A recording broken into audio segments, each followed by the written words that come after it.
Hi everyone, and welcome to our first gameplay live stream of Marvel's Midnight Suns. My name is Caroline Guevara, producer and your host for today. I am joined by two very special guests, Jake Solomon, our creative director. Very happy to be here. Very happy to finally play the game for people. Of course. And of course, Garth DeAngelis, our franchise producer. Thank you so much. Happy to be here as well. Awesome. Well, thank you guys so much for joining us. If you haven't followed us on social media yet, please do so on Twitter and Instagram. Again, that is Marvel's Midnight Suns. Give us a follow so you can be up to date for the latest and greatest. And also, if you want a very exclusive skin for Blade or Night Stalker skin, definitely sign up for our newsletter. We're into some pretty incredible stuff, Caroline and Jake, All right. which we are ecstatic to show the world. Finally happy to just be able to play the game. It's been a while, and on behalf of the team, before we do dive in, watching the trailer, watching the gameplay assets that came out, it's been incredibly invigorating for the team to see the reaction from the community. It really does energize us.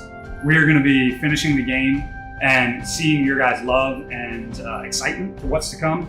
The team really appreciates it, so thank you all. We've also been listening to your feedback already, very important to us. Yep, for sure. And one piece we definitely wanted to touch on was the fact that this game is a premium title, an enormous single-player game that is brimming with content, and we're not going to have gameplay microtransactions. No.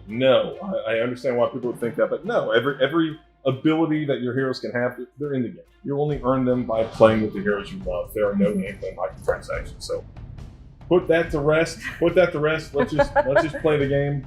Let's get Let's into go. this Let's play, guys. world. Let's go. Yeah, let's do it. Jake, you and I used to play another game. We did.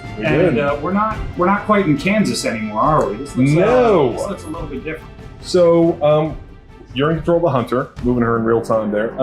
You're at the Abbey, which is an entirely new superhero headquarters that we created with Marvel. Every cool superhero team has to have a cool superhero headquarters. This is ours. We're just showing the exterior. We're going to show more of the Abbey at the end of this mission. Today, we're really showing off combat. So we've got a couple of our squad mates here. We're going to head into combat. This is our Hunter. We've talked about how customizable they are. They can look very different from this. We're walking by one of the other characters on the team, Magic, my personal favorite character in the Midnight Suns. It also was incredibly important to us and the team to have a base that reflected something like we all knew and loved when we were kids with Marvel. Yeah. Avengers Tower, X-Men, and the X-Mansion. Now having your own base is such a staple that I think you need to do in a Marvel game. It's something that hasn't been done before. You now have your own. Yes, and ours, that's a big part of the game, is how it comes alive, how you live with these heroes. And we'll talk about that in a little bit.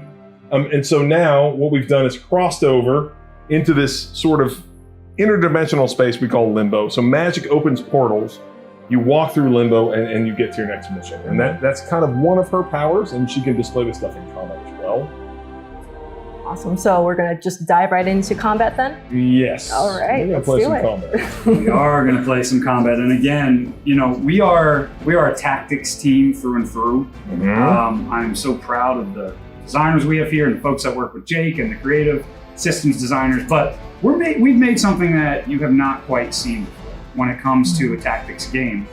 There's so much when it comes to the visual element of this, characters and how they're going to move and the superhero flair that you're going to see. But first, we wanted to slow down before we start playing this thing fast. Let's talk about what the mechanics are about right? the abilities, right? Because, as you may have heard, the hero's abilities, they're dealt to you at the start of combat, and like a hand of cards. Cards? Yeah. A timeless game mechanic, by the way, right, Jake? What could be controversial about cards? Nothing, I assume. However, in case it is, I would understand why people say, what? That's very different from anything we've done before. It doesn't actually, I want to make sure that people understand it doesn't play that different than things we've done before. But as Garth is playing, I'm going to explain how this whole system works. And the idea is that every character has their own abilities that the player is in charge of. So they can assign whatever abilities they want to Blade, to Doctor Strange, to the Hunter. They bring all those abilities into combat, and there aren't that many of them. So you're going to see all those abilities come up. But they're dealt to you as a hand of cards. And there's some really cool card categories too, right? Yes. So there's 3 different types of abilities that are really important. There's an attack, which Garth just did there. One of the benefits of abilities, treating them as a card, is we can put like really interesting effects on them. So we have tons of them. It's another benefit is we can make so many different abilities. We can give them interesting effects. One is an attack, which Garth showed off there with Blade. The next is a skill, which he just used with Doctor Strange. And that is the sort of thing that is a little more, could buff your allies, could be defensive. There are different ways to use it. But ultimately, the important thing is that by playing attacks, by playing skills, you're building up a resource that we call heroism. You can see this in the bottom right. That's... What's that? Yeah, it's a simple, the game all rotates around heroism, right? And so you build up heroism and you use that to then use the third type of ability, which is called a heroic. They are your most powerful attacks. They can have devastating impacts on the enemies, and that's what we're working towards right here. Now, I have a few other plays. Before I use Doctor Strange's heroic, I'm going to use one of the Hunter's attacks to build up more heroism, which will make the heroic stronger. So right now, the Hunter's in a great position to fire off this ability. Yeah, knock an enemy into another enemy. But you can also discreetly move your characters around the battlefield, and you'll have to be able to use different abilities or different effects in the environment. So now we're going to trick. Sorry. Oh no, you're fine. I was going to say, like, it seems like you have a lot of flexibility and freedom how you choose to play, like with your heroes. Yeah, you do. I mean, the idea is that the game is meant to move pretty fast. It's still very deep. I love that ability. He just KO'd that person. By the way, he buried an axe in their head, and then they just were knocked gentle KO. We'll be okay. Knocked out. Right? After a few hours. Yeah, fine. But also, I mean, you saw that heroic ability. Our art team and our content team and all the disciplines that have worked on it, they have created these abilities that are in your face, incredibly satisfying to watch over and over. And the payoff. Yeah, they've really pushed the presentation of the abilities, and it's amazing to see. There are a lot of deep elements to combat here, and part of that is how different the heroes play. So we have a number of different abilities here, and in fact, actually, Garth, you can talk about what you're about to do here. Yeah, we're going to use a special skill from the Hunter, which is going to chain on and allow us to use a very, very powerful card in our deck. So Inspire allows you to play a heroic or a card that costs heroism for free. So that's what we're going to do with Hunter, and that's going to lead into this powerful ability. Yeah, and so the hero combo, again, a big attack. The way that you unlock these abilities is actually through the Abbey. So we talk about how the relationships that you have with these heroes, and this, it's very awesome and very powerful. You unlock these super powerful attacks by forming a relationship with the heroes involved. Last man standing. Oh, here we go. Ooh, Blade. Gotta go with Blade. I mean, of course. So again, that's an encounter. You know, they play very, very fast. Why is it that for every one of these sites we take out, it seems like 2 more appear in their place? Patience. Hydra certainly lives up to their name. I've hunted an actual Hydra. That was easier. Easier than this? I live up to my name, too. Hell of a price Crossbones put on your head, runt. Too bad he never said it had to stay attached to your body. Well, too bad for you. Big words for a dead man. You got one thing right today, Sabretooth. Heads are definitely about to roll. Oh, look. Another mangy stray.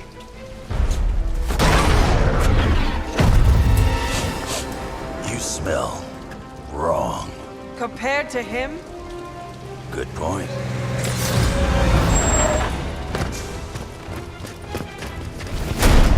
Now I get to kill 2 runts with 1 claw. Maybe I should be paying Hydra. Okay guys, I would be lying if I would say I'm not excited about this very iconic duo, this battle between Sabretooth and Wolverine. Yeah, and as you saw there, just one of the cinematics. We have hours of cinematics in the game. Obviously, we're telling a very deep story, and part of that story, of course, is introducing these villains. And this is the first villain we've shown, but we have a large cast of characters, not just heroes. We've got, again, as I said, 12 Marvel heroes plus the Hunter. We also have a large cast of villains for the player to fight against. It's what makes Lilith so powerful. So again, she's the ultimate enemy. The thing that's cool about her, if you imagine the most dangerous people in the Marvel Universe, she's equally dangerous because she can corrupt people with a single touch. So not only do you fight villains like Sabretooth here, but you'll fight what we call Fallen, where Lilith has corrupted villains. She's corrupted even heroes that the player's gonna have to fight against over the course of the game. So yeah, very deep narrative. A lot of narrative comes out, not just through cinematics, but also you'll experience in-game as well. And now we're fighting against Sabretooth. And yes, you're right, this is an iconic matchup, right? Wolvie, the best at what he does. Sabretooth, kind of good at what he does. But he's deadly. Like, Sabretooth is a very deadly character. And so you're gonna have to require your entire team to take him out. All of our villains have a bunch of unique abilities and also a unique flair to them. Sabretooth, the idea behind Sabretooth is that he has an ability called Frenzy, and that means that every time you take an action, he may respond, right? So you have to be really careful. You have to be very efficient in what you do because Sabretooth responds very quickly. So you can take 2 actions, then he's gonna fight back. So you have to anticipate when he goes on that frenzy, kind of. Yes, for now. But yeah, I mean, I love Sabretooth. We've introduced, here we're introducing Wolverine for the first time. This is where you meet him. This is pretty far into the game, probably. I mean, actually this game's very long, so not that far, but this is a good 10, 12 hours into the game when you meet Wolverine and you unlock him. So there are characters you unlock through play. This is the moment when you sort of meet Wolverine for the first time. And so, again, Wolverine, a completely different play style, completely unique set of abilities.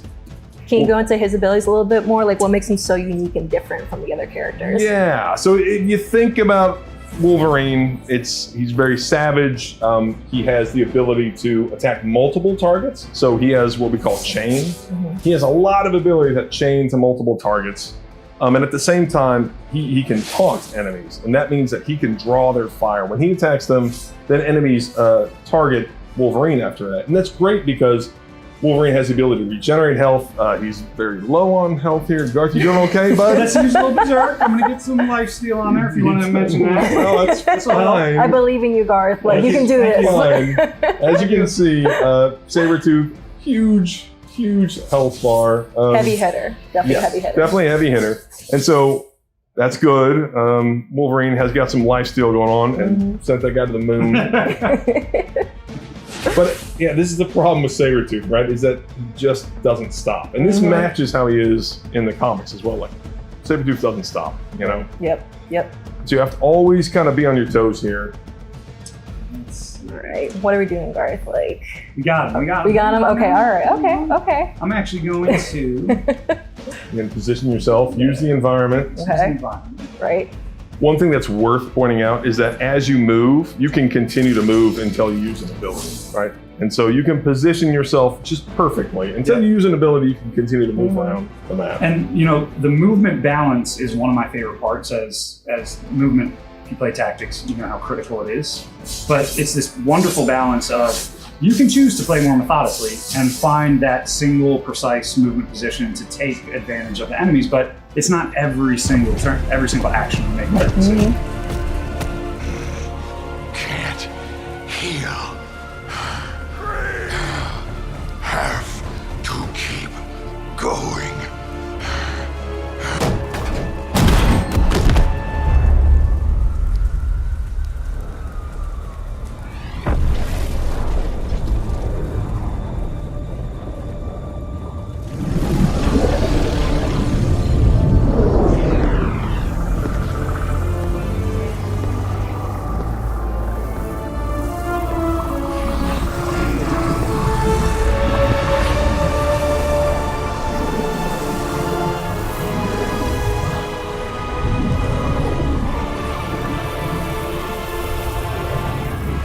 You'll do.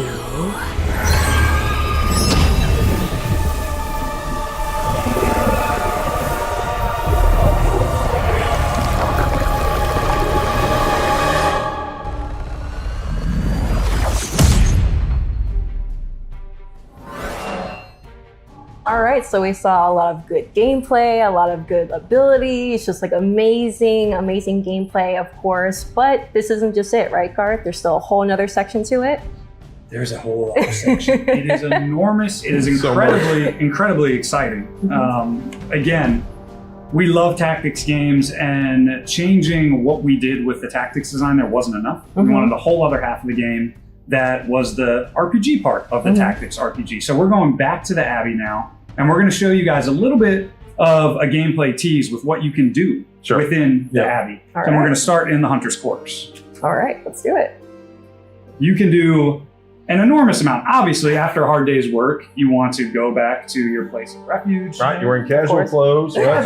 Many outfits. We actually have a lot of outfits that. And look at this room. It looks like some decorating could be done. Can you do decorating? Joan, yeah, you gotta update your room, and yeah, there's ways to update not just the character, the room as well. Here's your beloved horse, Charlie. Right, your beloved hellhound Charlie, who loves you so much. You can, of course, pet the dog, and there's a lot of benefits to that as well. Are we going to be able to explore that a little bit more? We are, and in fact, what's happening right now is the hunter walking onto the common room after combat. And so, again, this is really a social experience where after combat, all these heroes are hanging out, and you can choose from different heroes after combat to hang out with. And this is an important part of building a relationship. It is. It's one of my favorite parts of the game. Not only do you have fun in combat, you come back, and you have a very, very important choice to make, which is a whole other part of the Marvel fantasy, right? It's not just battling amongst these heroes, it's who do you want to hang out with, Nico Maruno or Iron Man, right? Yeah, and there's a lot of benefit to this, right? There's not just a narrative benefit as they commiserate over their terrible parents. Oh, my dad's not watching, because I can commiserate with them as well.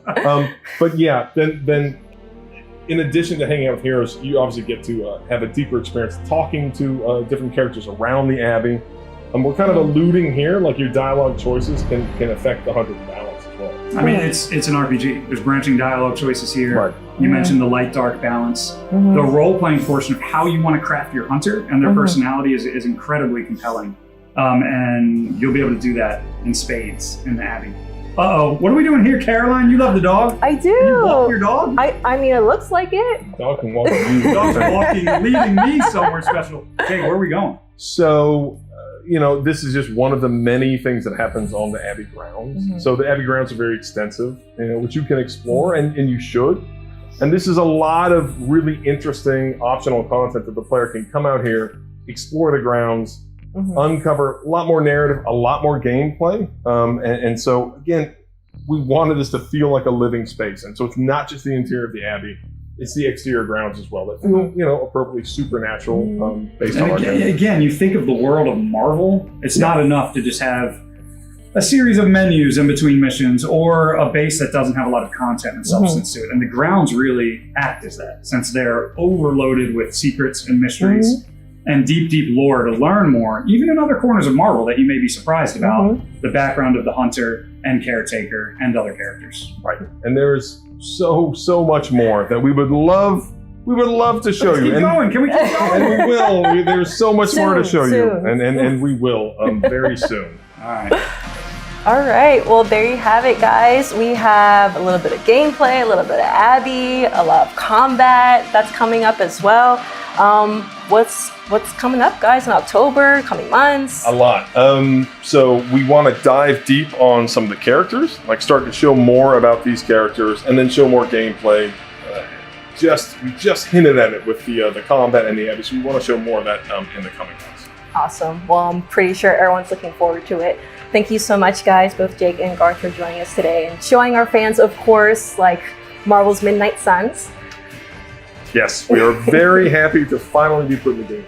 Yeah, so it's incredibly exciting. Thank you all. Thanks for being with us. Yep, absolutely. All right, thank you, guys. If you haven't done so already, make sure to follow us on social media. Again, that is Marvel's Midnight Suns on Twitter and Instagram. Make sure to give us a follow. Also, sign up for our newsletter for the very exclusive Night Stalker Blade skin. Thank you so much for joining us today, and we look forward to sharing more.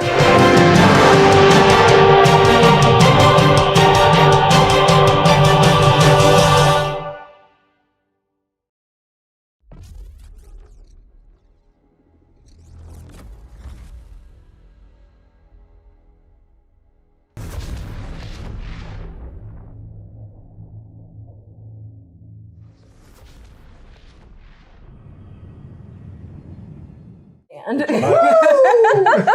Get you hyped. Yes. Don't do that. Don't do that. Come on. No, but we need the There are hypeness, of kids. course. There are Like, kids watching. Come on. I'm sorry, I get excited. I get very excited.